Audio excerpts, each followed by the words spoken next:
Under the faded moonlight of a chilly autumn night, a small, nameless village lay in uneasy sleep.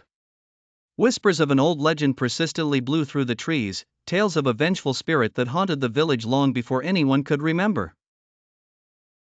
The villagers called her Anath, a name that had become synonymous with unexplained disappearances and eerie wails in the dead of night.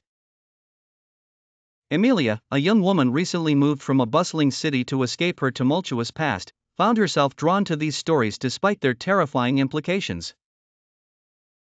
Her new house, on the outskirts of the village, was rumored to be the epicenter of Anath's wrath. Emilia, with her curiosity piqued, decided to spend her first night in the house alone. The air was thick with tension as she stepped over the threshold.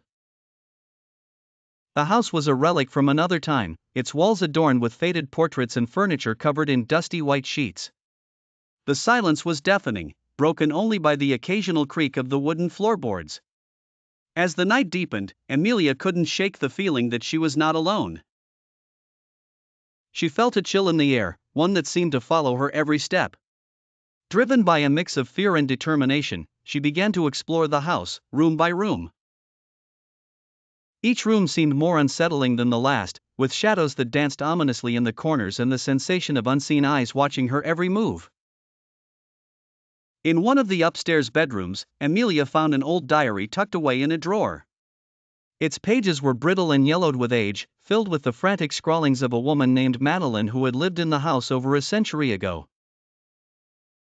As Emilia read the diary, a story of sorrow and revenge unfolded. Madeline had been wronged by the villagers, accused of witchcraft and driven to madness by their cruelty. Her final entries spoke of a dark ritual she performed in her despair, summoning a spirit of vengeance that would forever bind her to the house.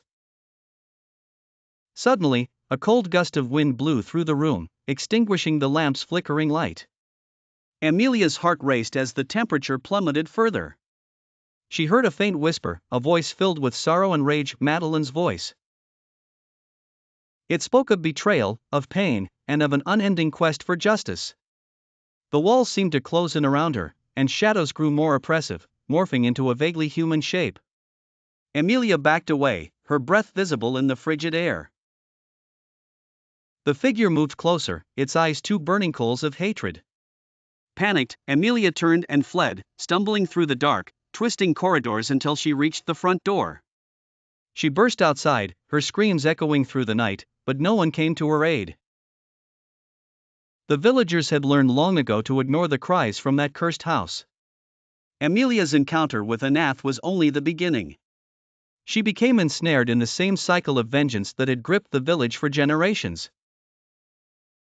The spirit's grasp tightened around her with each passing day, blurring the lines between reality and nightmare, until one cold autumn night, Emilia, too, vanished without a trace. And the legend of Anath grew ever darker.